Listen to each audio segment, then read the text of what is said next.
The new presenting sponsor for OnEducation is Classcraft. Are you looking for a way to engage and connect with your students? Then this is the perfect time to try Classcraft, and we have a limited time offer to help you get started. Simply go to classcraft.com/OnEducation, and you will receive the first month free on a monthly premium subscription. To get started, go to classcraft.com/OnEducation. Hopefully there'll be some fighting. We're kind of counting on it.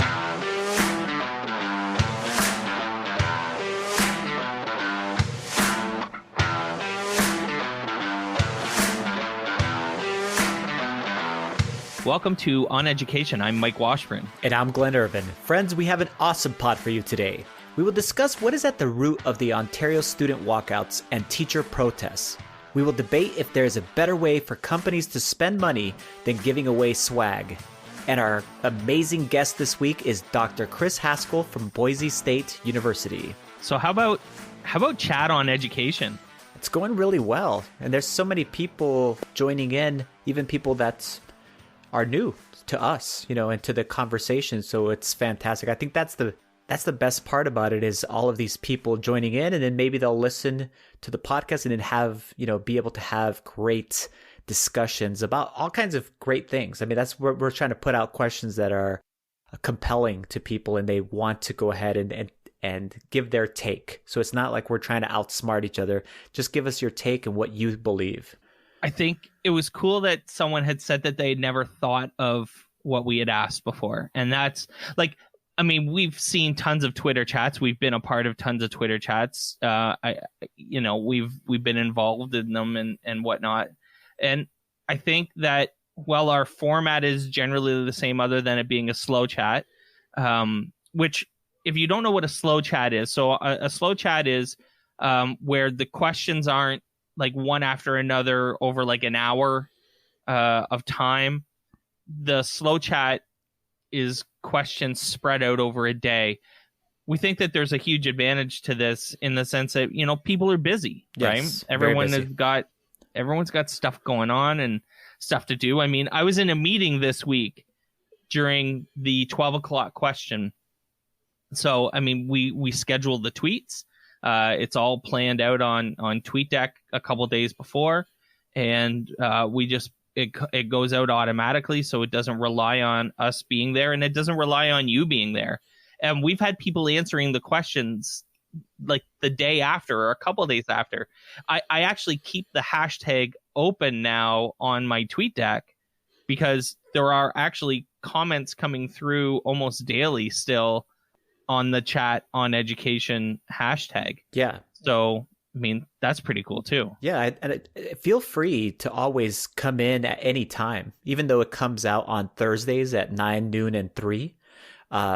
You can just jump in. That's what slow chat is awesome. Is great, is that some of the threads will go on and on because they're just great discussions to be had on a variety of topics. And this week's topics were interesting because Noah had brought up kind of some great things on our show last week. And so great debates on whether you dig it or you want to ditch something.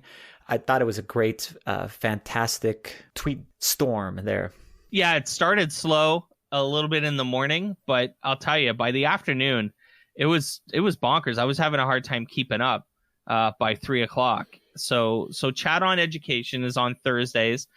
You don't have to listen to the podcast necessarily. Some you may want to listen to more than others to get context. I think that this week's was maybe one of those scenarios where this would probably be one of the stronger examples of wanting to probably listen to the podcast in advance of Thursday.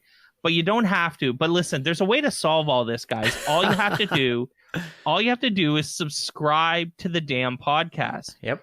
When you subscribe to the podcast, you'll get it as soon as it comes out on Wednesday morning or Tuesday or sometimes Monday night, whatever time we release it. It's usually Monday night or Tuesday, but you'll get it right away. It'll download to your phone. You can listen to it while you're driving, and then you're ready to rock and roll for Thursday. So just subscribe. Smash that like button, friends. Smash the like and retweet. Right. And we'll be good to go. We're going a lot of places this year. Yes. Conference schedule is filling up, and so we're going to be all over the place. I mean, everywhere from Texas to Florida to Philadelphia to Canada. We're covering all the corners of the world. Right. Or at least North America. So we've just added going to USM Spark, which is, I think, in Milwaukee. Yes, it is. Yep. And we're really excited to be there.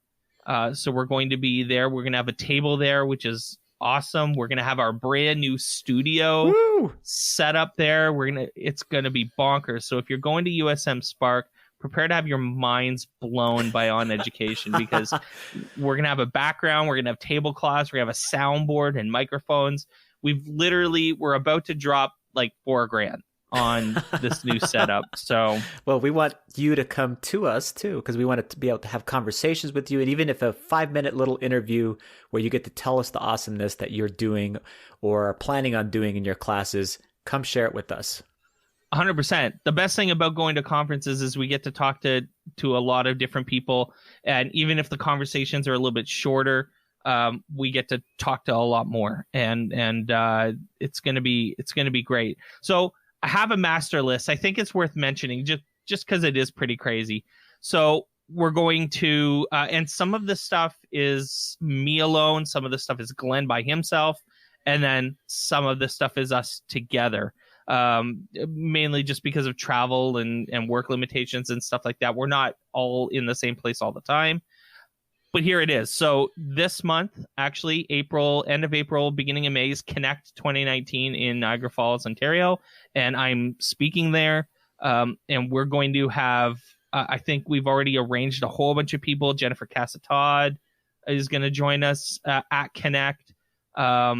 And I believe Laura Fleming is going to join us at Connect, and a couple other people as well. LearnFest ATX is in Austin in early June 11th, I think it is. And we'll probably talk to the one and the only Game Boy Drew. Oh, yeah. Rising star, shiner of shoes, Game Boy Drew. And I think we'll probably talk to Carl and a bunch of other folks. There's tons of folks there. That one's a loaded conference. So LearnFest ATX in Austin. You'll have to catch, Mike, you'll have to catch Andy Leiser. He's one of, he's right along with you. He is one of my best friends here in Minnesota. One of the nicest guys you'll ever meet. Super awesome, intelligent, talks a lot on topics that have to do with elementary innovation. So you'll have to connect with him for sure, because he hasn't been on the podcast, but it would be great to have him even for a quick segment. We talked at FETC, but yeah, we didn't have him on the pod, which was unfortunate. So that'll be sweet. Yeah, that's one that'll happen for sure. Then, like we said, USM Spark is actually the week after LearnFest. Glen and I will be there together. Badge Summit and ISTE we will be at together.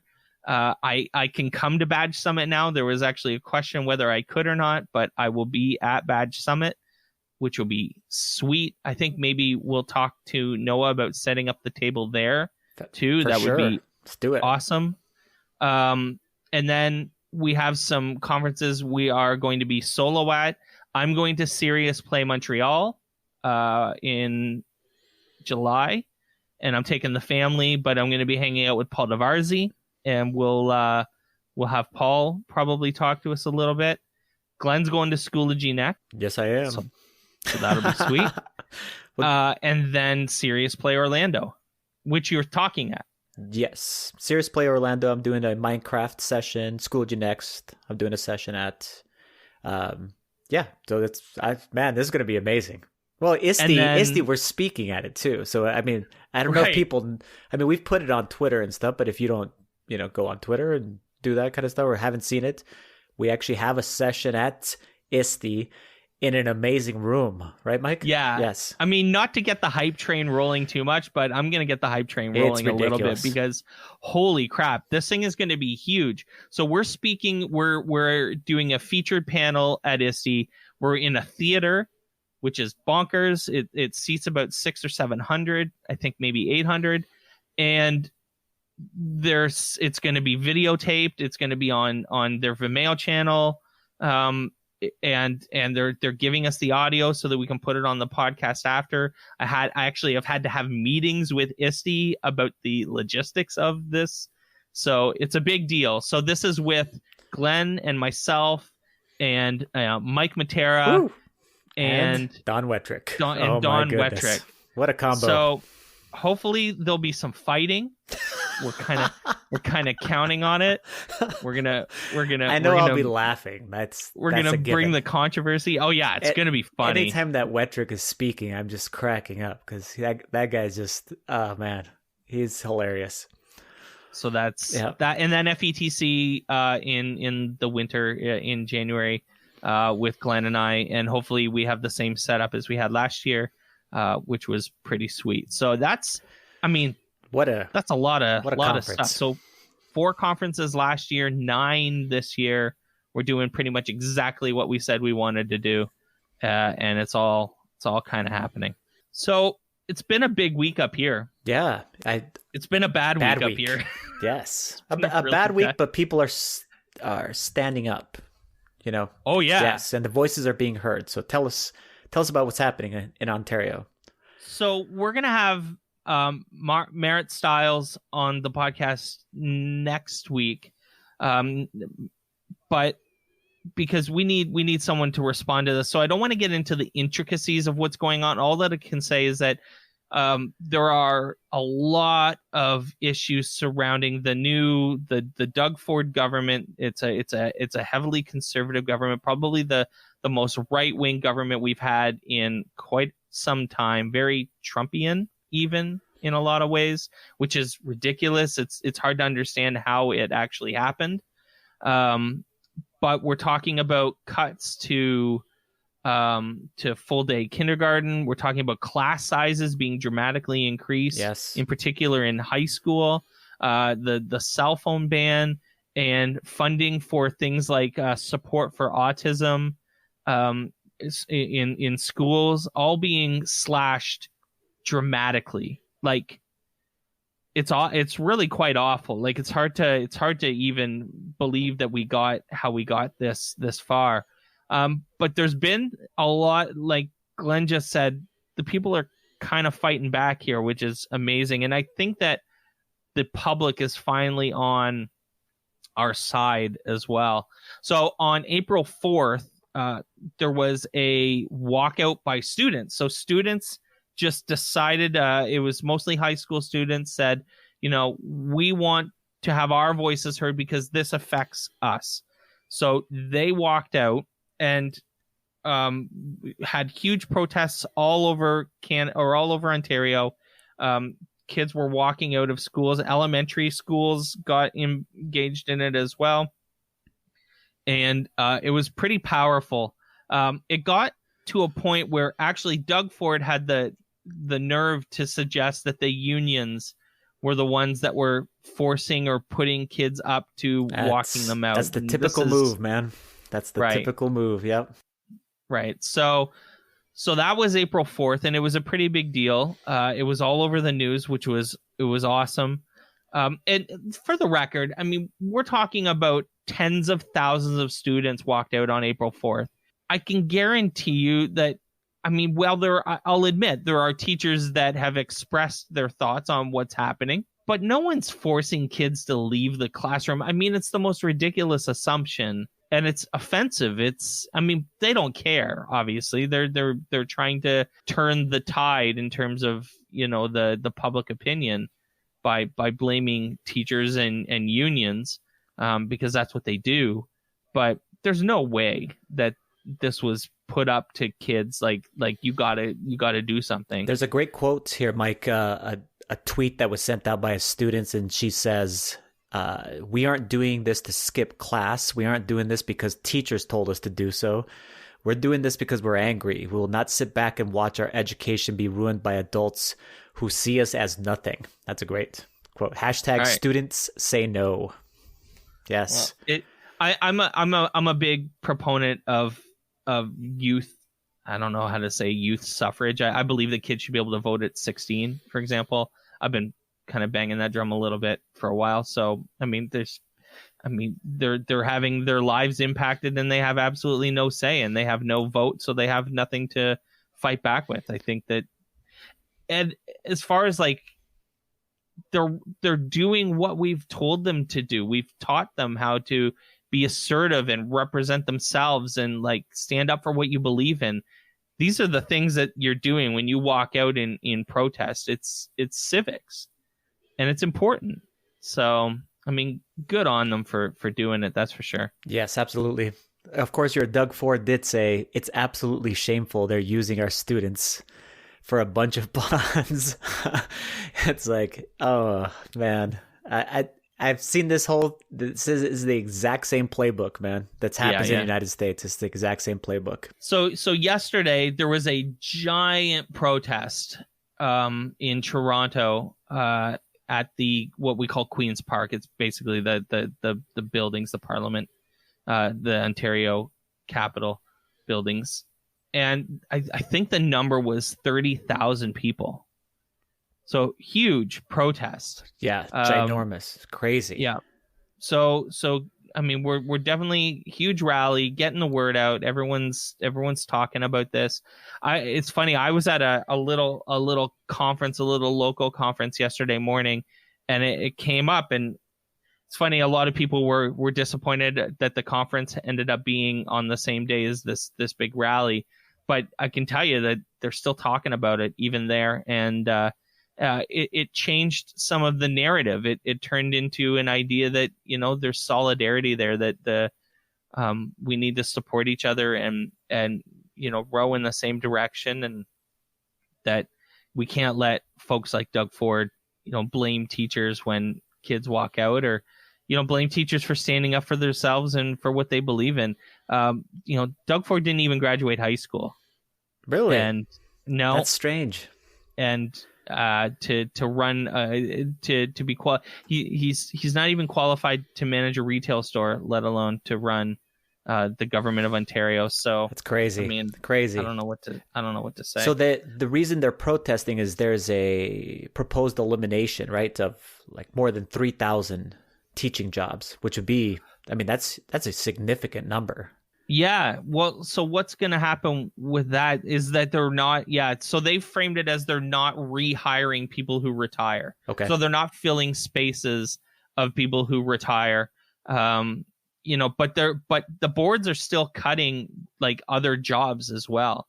We're going to get some more details on this later in the week when we talk to Merritt. But it's bad, man. Like, I didn't think it would ever get like this.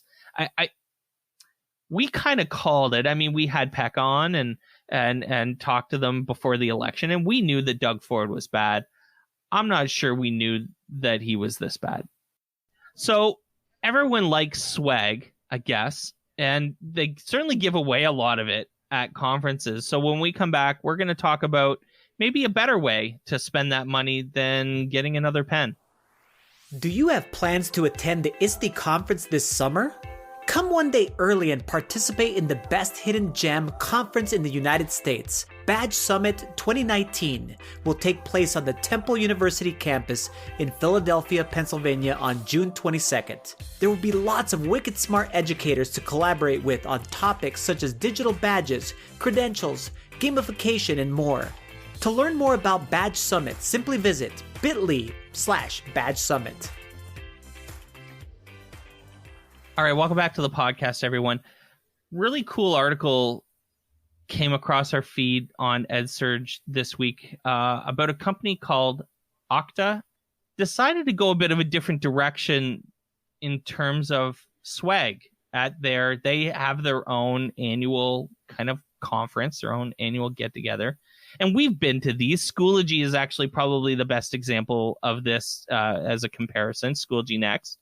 And so what they did was they gave away, when you attend their conference, you get a backpack and you get a bunch of stuff in it. You get a water bottle, you get pens, you get, a t-shirt or whatever. The value of these bags, like just the Schoology bag that I know of, probably about $100 to $150 worth of stuff in this bag. in these bags. And this one for the example on EdSurge is easily like $100, not including the bag. And instead of giving away a bag full of stuff that people probably already had a bunch of to begin with, they decided to do things a little bit differently and donate a bunch of money to a nonprofit. Pretty cool that they did this. I think that this is a really important thing for us to talk about. How many branded pens do you guys have out there? I know. That's right. I mean, I just could pull open the drawer over here beside my desk and probably show you 15 different pens from a bunch of different companies.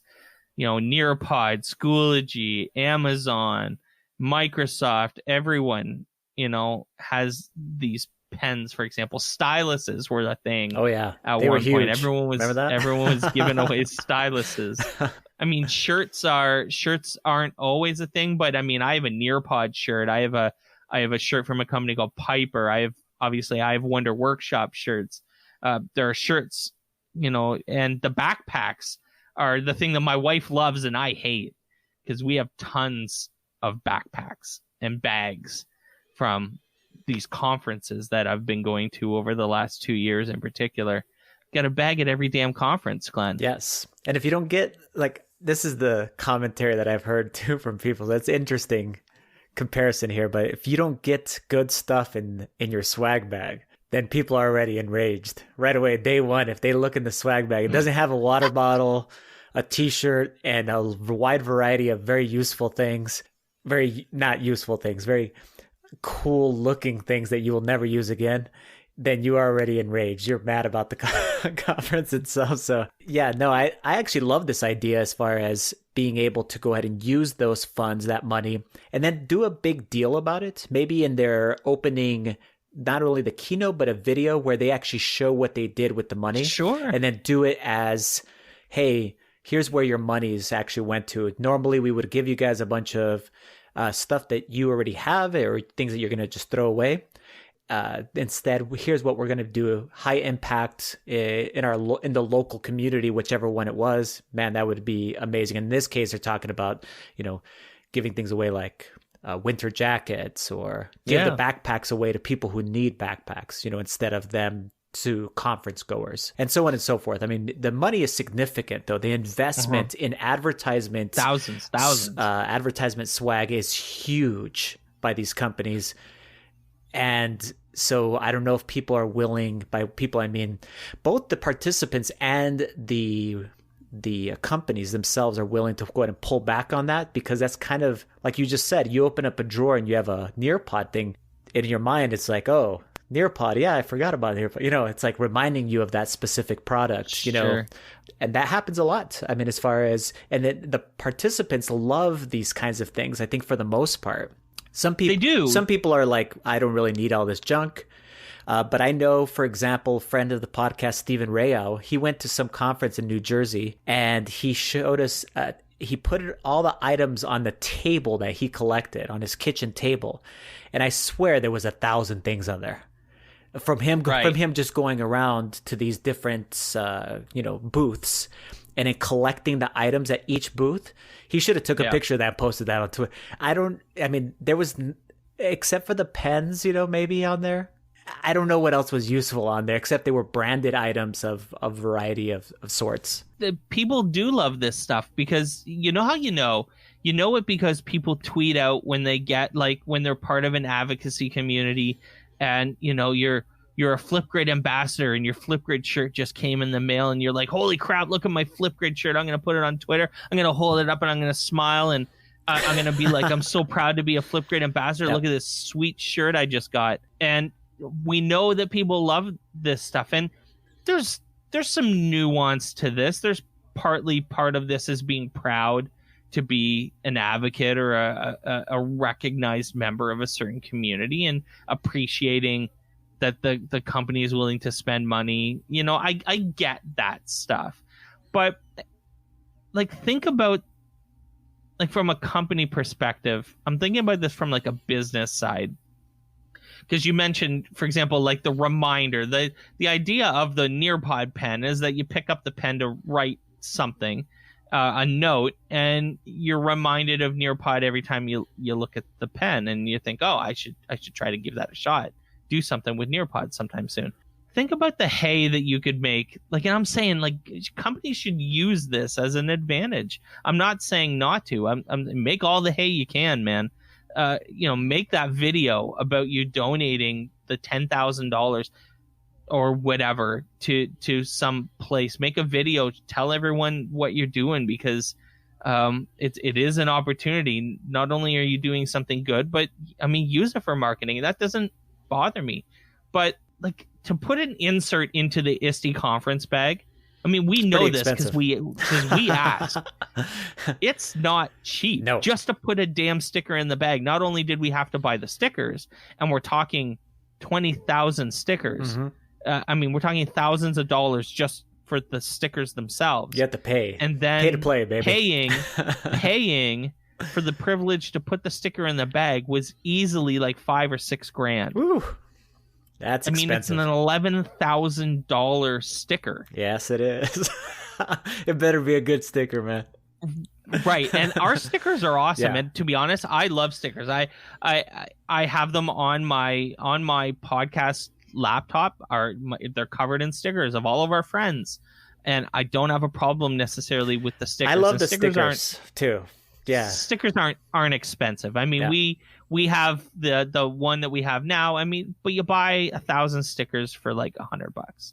It's not, we're not breaking the bank for that amount of stickers. But when you get into like buying 20,000, now you're getting into like I said, over $1,000. Or those really fancy coffee mugs, water bottles that can be super expensive. And like you just said. At Schoology Next, we actually got a luggage bag this year. Yeah. I mean, that wasn't cheap. That's a I can imagine $100 it not bag, being cheap at all. I would say. Yeah. I actually didn't get one, but that's a side note. So you didn't get one. That's hilarious. But so there is an investment there.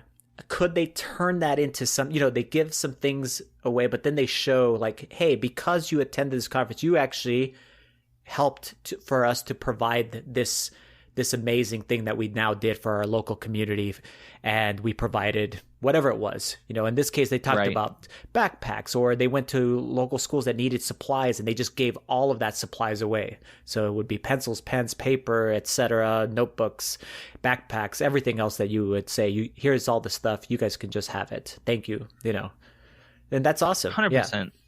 I think the moral of this story isn't that people should just go cold turkey on this and stop doing promotional items. Just have a more nuanced approach is, I think, the moral of the story here. It's not necessarily to stop doing everything. It's just, let's think about it a little bit more, right? Absolutely. Do a combination of the two things. You could still do some stuff, but then maybe do an actual, investment into these other things, as far as, especially the local communities that you may go visit. In Philadelphia, for example, ISTE, it'd be awesome if they hit up the local food shelters or the schools that they knew might need some things, and start reaching out and say, hey, what do you need? And then let's connect. And then when we are there, we're going to give you guys all of this stuff. 100%. So when we come back, we are going to be joined by Dr. Chris Haskell from Boise State University. Stay tuned.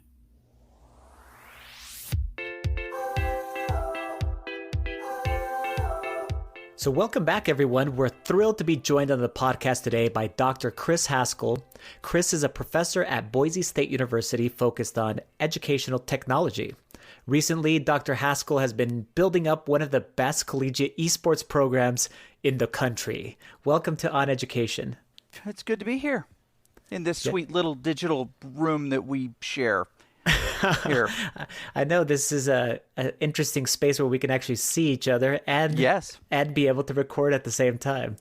So Dr. Haskell, for people that don't know you or aren't familiar with you, can you give our audience a quick introduction of of who you are, where you work, what do you do? You bet. Let me see if I can make this tweet length. Somebody count the characters. I'm a clinical associate professor in the College of Education at Boise State, specifically the Educational Technology Department. By the way, there were a bunch of abbreviations in there, so this should still be tweet length.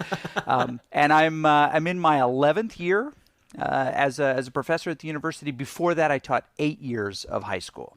So I'm 109 years old. Hashtag straight truth. Straight truth.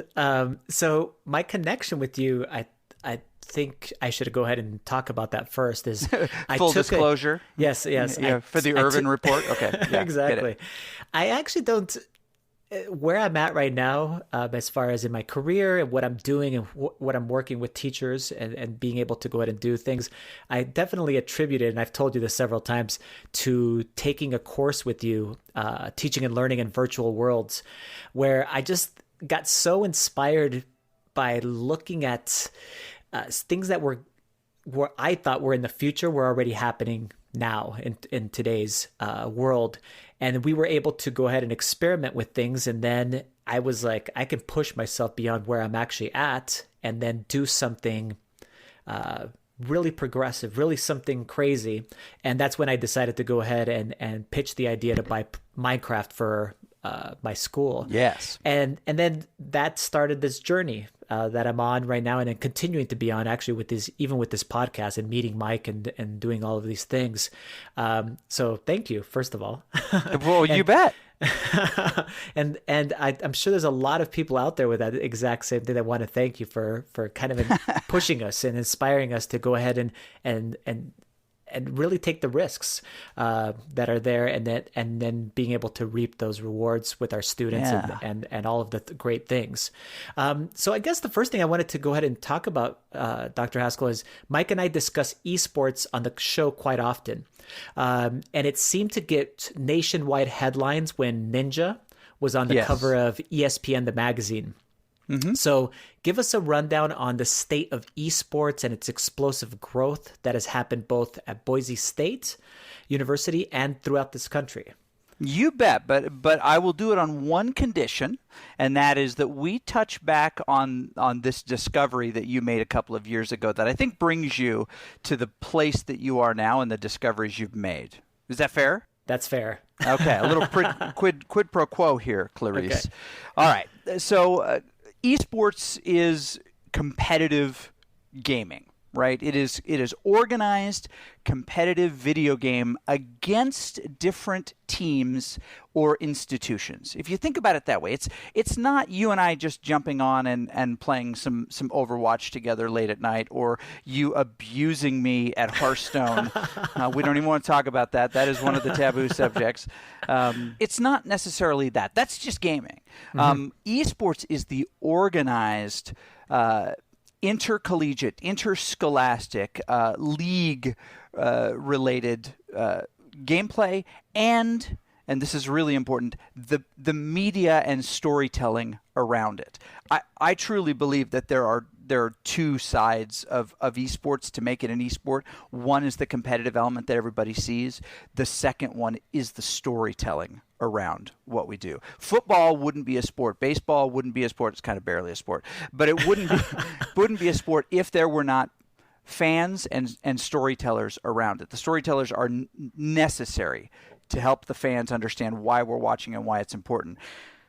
They can't exist without each other. It's a coexistence. And so the state of esports, college esports, collegiate esports, and scholastic esports is that we are in the gold rush era of schools competing in esports with one another, regardless of the level. Yes. We see amazing things even happening at the middle school level. I saw Steve Isaacs do a stream, a Periscope stream the other day of an event happening in his classroom, and the game I had never heard of, which I have told a bunch of people about since, was I think mowing and throwing, No, never heard which of is it. this simple little game where it's head to head, and you're pushing a lawnmower around, and fuel is dropping, and you pick it up so you can keep running, and you pick up other things that you can throw at the person mowing the lawn on the other side of the field from you, right? Okay, that sounds amazing. It is amazing, and it's kids, middle school kids playing a game against each other, developing a strategy, trying to execute that strategy to success, learning about their own strategic development, and then, as he was doing, he was the storyteller. He's the one who said, "This is interesting. The outcome is still in question. What's going to happen?" The same thing we would see, honestly, in a high school football game. Anybody who's kind of telling that story. So, the state of it is we're in a massive growth of this industry, and it is coming fast, and it is not going to derail. It is only going to continue. The games may change. It may not be Fortnite in 5 years. Probably won't be, but it will be something else. It might be VR more in 5 years. We'll see. But these things are coming. When we started, when I got interested, just the short origin story, I was honestly just preparing to do a keynote, and I was thinking, I think it'd be fun to do it on gaming clubs at schools and at colleges and things like that. And I started researching it and realized that this massive asteroid, as I say, was about to hit the Earth. And like the scientist in every disaster movie, I had to report it, and I found myself next on a rocket with Bruce Willis. I was in charge of the whole thing, right? So you had to lay the charges exactly. down I had to lay meteor. the charges, but it really was kind of I was just kind of looking for something to talk about, and then discovered that we had a once in a generation opportunity, at least at my university at Boise State, to actually gain an unfair competitive advantage against other universities just because we knew what was coming. That's a really good story, too, that you tell, Dr. Haskell, as you were researching this, and you then correlated it to the origins of football dynasties and any other kind of sport dynasty where they basically had a heads up and an advantage because they were the originators of it. So go ahead and continue. And a lot of people may or may not be aware of this, but when collegiate football began in 1869, there were only 3 schools. Now, students had been playing it for years, but it finally got the approval of Princeton, Yale, and Rutgers. They played each other in that first year. They were the first 3 teams. And what ended up happening was lots of other people were like, well, this is interesting. And if you look on there's a wiki that shows how these develop. And I was just looking this up to try to figure out what did that growth curve look like, and would it be similar in esports? And it won't surprise you that in the 15th year, a big school like Notre Dame came in. They were the 18th school to participate. Yes. But it would take them, Notre Dame, maybe one of the greatest football powers anywhere, historically. Yes. It would take them 36 more years to win their first national championship. And in that time, Princeton won 17 and Yale won 15. Wow. Wow. So being first, it makes a big difference. There are currently 880, or at least there were at the beginning of this year, 880 collegiate programs, around 14,049 high school programs, and 100,000 youth, peewee, middle school, teams, right? Yes. And we're starting to see that mirror. We were the 17th school to join and to create a varsity esports program.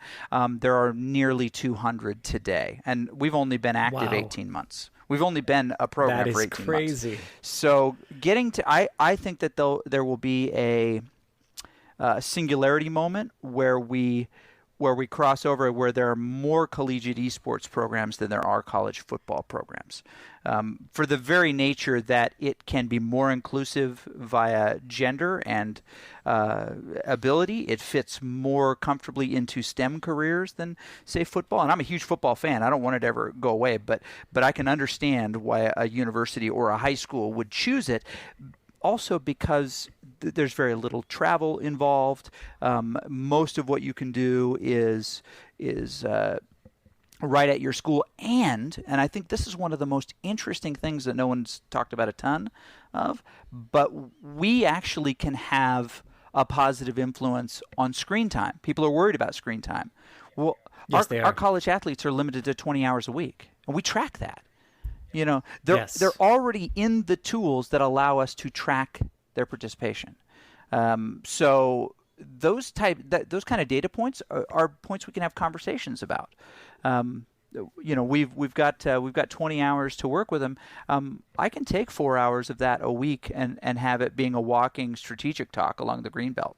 You know, or say, all right, we're gonna talk strategy here. Let's go. We're gonna get 2 miles in.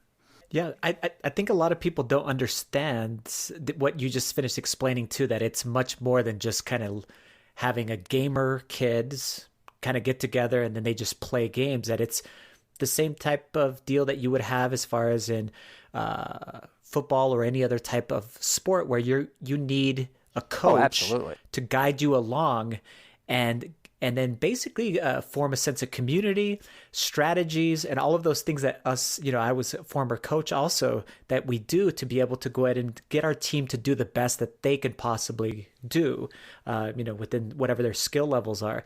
So it's the same, you know, same types of skills. So it's super interesting to me to think that, like you just finished saying, that it could overtake in the future. And that's actually one of my questions was to pull out your crystal ball and tell us what you think esports will be like in 10 years. And you're saying you think it'll be more popular probably than football. Well, I mean, when you and I were kids, and we're probably one of the last generations that worked this way, they pushed us outside. They like go out on the field and poke each other with a sharp stick. We don't care. Just get out of the house.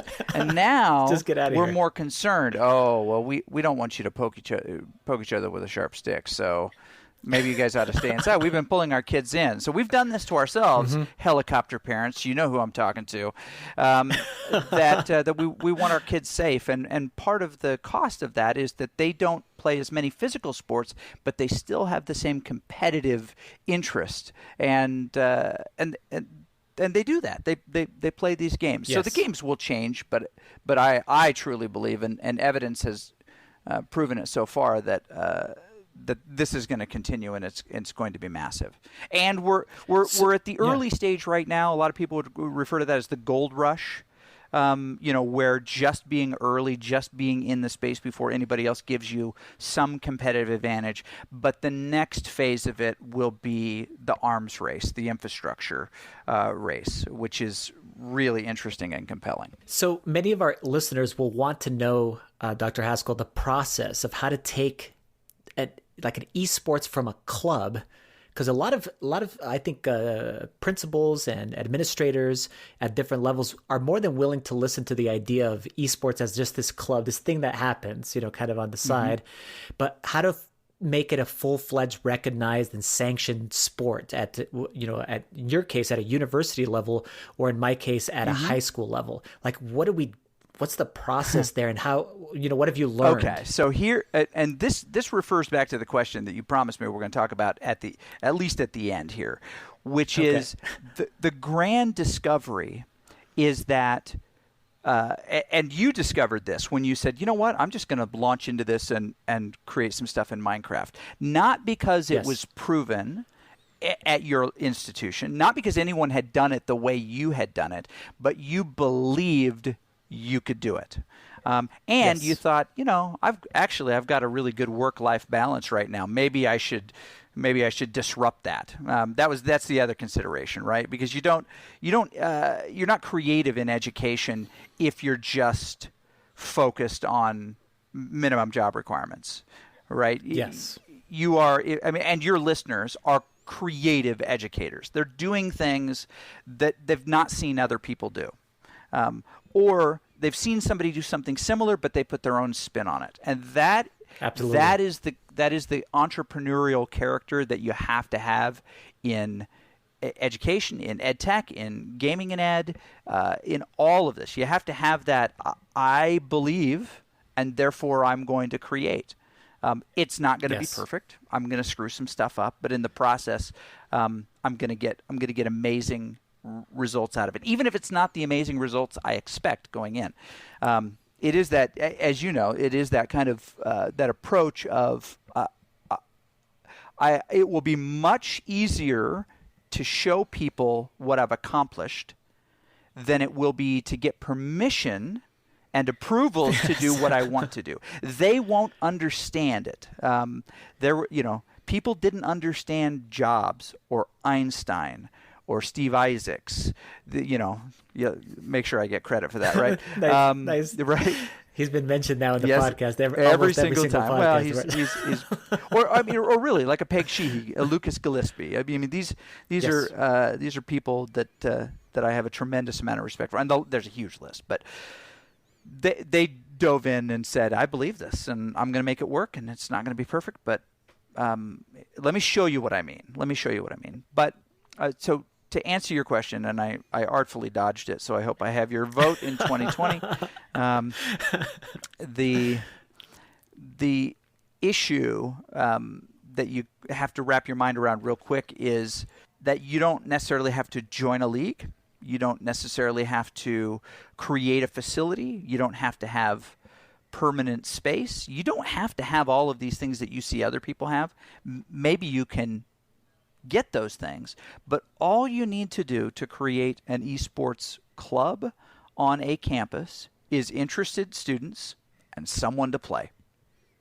Sometimes they play each other, but the minute you reach across town to another school, or reach across the country to another school, and say, hey, how about we set up 3 games this semester, and we'll play this, and this, and we'll do it on these 3 events, then you have a viable esports club. There are no rules about how you can participate or with whom you can participate. The truth is, it should just be what you can do. So at our university, there are organizations, and for high school and middle school, there are organizations that will do your matchmaking for you. But we discovered very quickly that if we waited for those folks to release the dates, then we tried to get in, and then they picked the time for the games and things like it just gets really sticky. Now we play TESPA, which is the Esports Association for collegiate that includes all of the Blizzard games. We play Collegiate League of Legends, which is sponsored by Riot. We play games with Collegiate Star League, and there's also a high school Star League, and AVGL, which is the American Video Game League. And they also, those last 2 organizations, Star League and AVGL, have high school organizations. If you just search high school esports, you'll find 2 pages. You'll get it all. Yes. So I won't Google it for you. But what I'll say is that we use those organizations, but we also schedule our own, what we call, air quotes, regular season games. This year, our League of Legends team played and defeated Notre Dame, BYU, awesome. Florida State, and the list goes on, because we contacted them and said, hey, let's play. And we'll broadcast it. And they're like, okay, yeah, let's do it. You can call that a show match. You can call that a broadcast scrim. We call it regular season game, and we put it in our ledger as who we played. And we have fans that come into our arena and watch it, and we broadcast it, of course. But we're at an escalated level of what it means on our campus. But those are real games, and we didn't need anybody's permission to do them. We didn't need an organizing body to create those types of games. We chose the game. We found the people at those schools who played them, which can be it can be challenging sometimes, although you get better at it the more you try to find those folks. But I guarantee the students know how to find them. Absolutely. They'll reach out in the Discord. They'll reach out in the game client. Exactly. I actually created an account, a Blizzard account, and just called it Boise State U, so that I could friend invite people that I knew played for another school, so that I could start the conversation. They're like, oh. And say, hey. Yeah, yes. exactly. Let's do this. Yes, let's set up a match. Yeah, and so I do just this. created a generic, which anybody could do. You could, create one called Fernley HS or whatever, right? You insert your school name, and then you can reach out to people and ping them and invite them to be your friends once you realize they play for another school. So that was how we created it. So first piece of advice is you don't need someone to structure it for you. You can structure it. As far as how often to meet, again, high school, middle school, it's up to you. Is it once a week? Is it just in the spring after this or that ends? Sure. Right? Is it every other Saturday? It doesn't matter.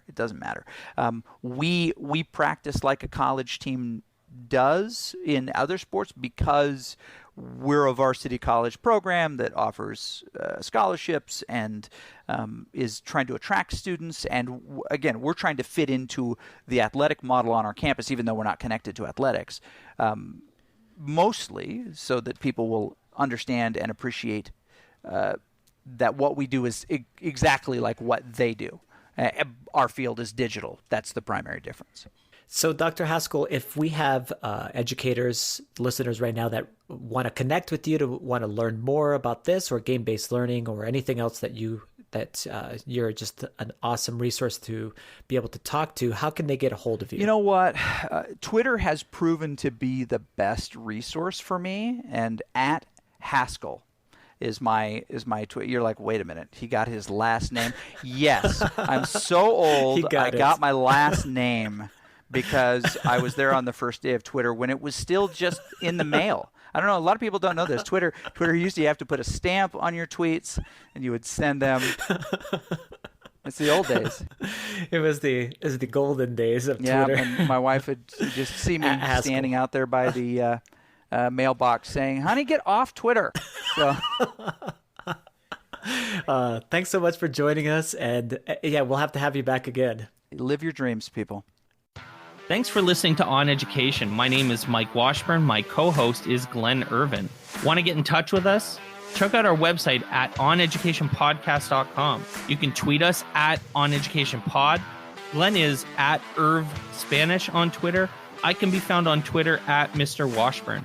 You can find us on Facebook by visiting facebook.com/oneducationpod. If you're enjoying the show and think others would too, we'd love if you shared it with them. Please leave us a rating or review in the Apple Podcast or Google Play Store.